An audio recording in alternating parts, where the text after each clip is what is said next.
Good morning and happy Monday. Hope everybody's having a good day, or I hope you have a great day, depending upon what time you see this video. Nonetheless, I think it's important that we get back to the heart of relationships, y'all. Even me, myself, it hasn't been a focus for me for a good while. There's a lot of other things going on in the world that I think are very important and, worthy of addressing, because it's things that are happening out here, y'all, with the new world order and all the things that they are trying to implement by 2030 year 2030. And I have to address it just really quickly again, but saying that we'll own nothing, have no privacy, and be completely happy. Look up the wetlands, y'all.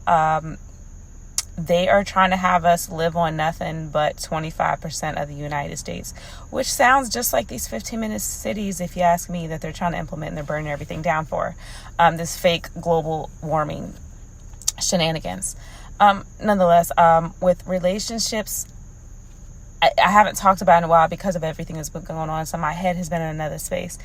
But nonetheless, no matter what times we are in, it's always going to be important to y'all. Relationships, right? Our relationships. It's the matters of the heart. It's something that we all generally want. And though Yah is more concerned with us getting our souls right before him, he is also concerned with us having healthful relationships, right? Healthy relationships, connections, not just friendships, but marriages, right? Because man was not created to be alone. So therefore, if man wasn't created to be alone, a woman wasn't created to be alone either, right? Because these are heterosexual relationships that Yah has implemented and that he wants for us, right? And I've steered away from that just because I don't have a love life and I haven't been tripping off one. And I for the longest time, y'all, transparency moment, I was saying I didn't care.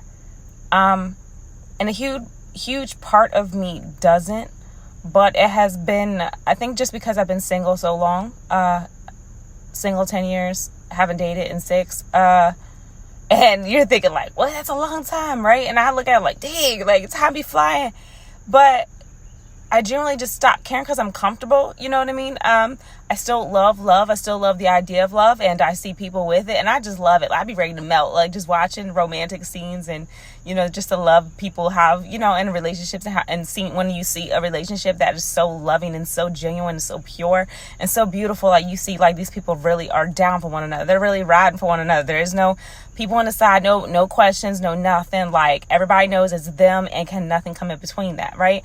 And I think it's so beautiful, so attractive. Like I get all those warm, fluttery feelings in me, and I just be so happy for other people, right? I'm like, yes, like that is so beautiful. Like never, if I get a chance to see any of these connections, I just be like, look, never. All right, y'all got something so beautiful. I can see it. I can see the love and the care y'all have for one another.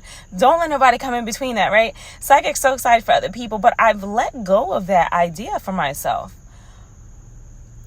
Because I just don't feel like I'll find it. And maybe that's negative, but I know what I'm looking for is rare. And so I'm saving myself for that rare thing. I am a rare thing, saving myself for that rare thing. And I want somebody who's submitted to y'all, right?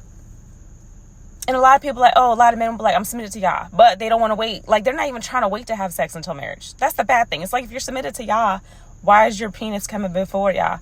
Because what I have told men in the past, or my own experiences, like I'm waiting until marriage, they look at me like I'm crazy. I'm like, but you a man of y'all, right? But they're not, because they're just lip service, right? They're not really living for him, because when they are, they're telling their meat to have a back seat, right? Your meat does not take priority here. If you're a man of y'all, you're submitted to y'all, right? And this isn't to say that men of y'all won't struggle and they won't struggle in the flesh, because that's a given. That's a duh. Like, you get with somebody, it's easy to say, like I say to myself about myself, I'm saved up, prayed up, ready to go up, like keeping my legs closed, keeping my body pure, been riding this out for 10 years now. And, but it's easy to say that when you're by yourself. The real test comes when you find that connection and that sexual chemistry is going and y'all physically attracted. And you're like, whoa, hold on, it's getting hot, right? If you can't take the heat up out the kitchen, right? So it's easy to say that by yourself, but the real test is when you find somebody, right? And of course, keep not going behind closed doors with them by yourselves. That's it right there, really. Honestly, that's what it boils down to. But nonetheless, I kind of let go of the idea of finding for myself because I genuinely just felt like, you know what? I'm not going to find it. What I'm looking for doesn't exist because most men aren't trying to wait until marriage. Even men who profess to be men of God or men of Yah, right? They're not. That's why they look at you like you're nuts, right? Because they're not even, you're not, they look at you like you're nuts when you're saying you're saving yourself. And granted, y'all, men are not going to be perfect, and we're going to stumble, and we're going to make mistakes, and we're going to struggle and battle in the flesh. But ladies, look, let me tell you, if you have a man talking about he's a man of y'all and you're a woman of y'all, but he's trying to rush you in the physical aspect and he's not even trying to refrain, like, it's one thing, having to fight with the temptation and the battling of, because we're physically attracted to one another. It's one thing when it's that, but when he's trying to push you into it and he's not even saying from jump, like, look, I'm trying to do what y'all wants me to do, right? Then he's not really submitted. Now, granted, I've talked to who I call my spiritual advisor, and he's the one that has made this topic aware to me that I'm talking about, him and another male friend. And I guess just them saying it together and me really assessing myself was confirmation for me. But, even he has said that, in his own relationship in the past and everyone else that he has seen in the Hebrew faith, that their intentions were pure. Their intentions were to wait until marriage. But every single one of them stumbled, right? And gave of themselves outside of marriage, and they didn't wait. So he was like, Crystal, it's going to be a really hard thing to find. He was like, you're going to have to, I was like, just talking about how I'm going to really have to be super adamant about certain things. Like, that we don't need no Netflix and chill. We all know what Netflix and chill lead to, right? And we people with a faith, look, I ain't trying to be up in nowhere laying up with nobody think we're talking about we watch the TV. Like, I automatically know, we all know and all inherently know that that's not a wise decision if you're really trying to submit to y'all, right? So you just don't do things like that, right? But I'm committed, y'all. I'm 100% committed. And he was like, every single person he knew had fell in that aspect, and they didn't make it to the altar, even though many of them had still went and got married and got their lives on track with y'all in that aspect. But you know what? The fact that I've done it for so long is reason enough why I would never just throw 10 years down the drain, and however more years might be added to it by the time I find my one day husband, right? I would never throw my relationship with y'all down the drain. All this this scoreboard that I got for myself, as far as really riding it out and being about what I say I'm about, not just talking about actually being about it. Because I remember people would laugh at me in the beginning. Like, I had friends and that I was saving myself until marriage. They laughed at me. I'm like, why are you laughing? I'm so serious. They were like, well, we're not laughing at you. It's just the fact that many a women have said it, but they never stuck by it. And they did give of themselves outside of marriage. And I was like, yeah, well, I'm not everybody else, right? And here I am 10 years longer and strong in that walk, right? But I'm really riding that out. It's really important for me. So I knew finding a man who was on my same wavelength, a man who I am in one accord with, because as the word says, how can two walk together unless they agree, right? I can't walk with no man who doesn't agree, like, hey, it's important that we reframe, and we gonna struggle, we gonna have to fight with this, right? But we're gonna do it, right? And so I knew that was rare, and that already my chances were slim of finding that, right? Because I'm not going to settle. It's either find it or don't. I'm not going to be like, okay, Crystal just said forget it and threw out the window because she's tired of waiting, so she just got with some random and now she not even walking with y'all. Like, that's never going to be a thing. That's never something you're going to hear about me, Crystal tomorrow, right? That's not happening. But then to see with the V situation, right? I don't want somebody who's been injected, right? I don't want that. And then I'll have to find out if, because it's a real thing. It is now a sexually transmitted thing too, y'all. That viral shedding is real. You can get viral shedding just by standing around people. So how much more through sex, right? And it has been proven. I shared a video over probably a year ago at this point saying how it is a genetic thing now, and that if an injected person has sex with someone who's not, the person who's not, their blood starts to change, like the person who was jacked. And I'm not doing that. Just mess with my genetics. And any future family that I have, I already got time working against me. I'm 37, right? I haven't had a family. Maybe I will, maybe I won't. I'm not the type of woman that's going to sit somewhere and cry about it. Like, whatever y'all has for me, I trust it and I trust the process. But I've already, again, like I've already doubted finding it, because I'm like, look at the world that we're in. There's very few men of Yah who are really trying to be men of Yah and really walking according to his word and what he says. And it says, do not fornicate. The word says of what people will not make it into the kingdom. And fornicators is one of them, right? Just like idolaters, adulterers, swindlers, men who are infamous, men who act feminine and so forth, right? So to already be battling with when it comes to finding a man who wants to wait, but then a man who's also unjabbed too and hasn't been with people who has been, like, y'all, that's such a hard task. So I just said, like, all right, let me just chuck up the deuces and just say forget it. Like, I'm not gonna find it. And I know that sounds really sad, but I'm not sad about it. And so I was telling my spiritual advisor recently, just as I was telling another male friend, that I was like, I just don't care. I just don't care. And both of them, but it wasn't really until after my spiritual advisor said it, but which I was kind of already thinking on it from the first one, but he was like, that's just a defense mechanism. And I was like, you know what? He's right. The thought of being vulnerable with somebody, y'all, you know how it's like, as soon as you start feeling like you catch a feel somebody, like it's all fun, and you're like, oh, okay, this is cool, I really like this person, or this is fun, this is new, to like somebody again, to have those feelings again, like it's exciting and it's fun, right? It's refreshing.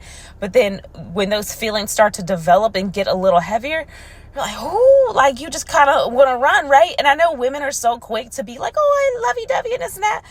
I'm starting to, and I think women rush too much into it, right? They create a whole scenario in their head before it even happens, right? But where a lot of men, they act like they want a relationship, they be about it, but as soon as they start catching feelings, some men, they get scared and they just want to fall back because being vulnerable with a woman freaks them out. And we're all afraid of getting our heart broken, right? Let's be real. So I kind of feel like I would address it from the aspect, like, whereas I was so much more receptive to love in the past, now I'm looking at it like, I don't know. And then the thought of being vulnerable with somebody, it kind of freaks me out. It freaks me out a little bit. Because it's hard to trust somebody with your feelings and your emotions. Like, they have so much power. When you like somebody, they have so much power to affect you positively or negatively. And if you've ever been on the receiving end of a broken heart, y'all, that stuff hurts. So, yeah, I think it is a defense mechanism. Like, all right, I don't think I'm going to find what I want. And I don't really, I don't know. Because I know the world we're living in. So now I'm not going that route, but y'all has resuscitated me in a new desire and a new feeling. I was like, you know what? It's right. It's a defense mechanism, and that's sad. Who would want to go the rest of their life by themselves, all because they didn't want to experience that openness with somebody and that open-heartedness and that vulnerability?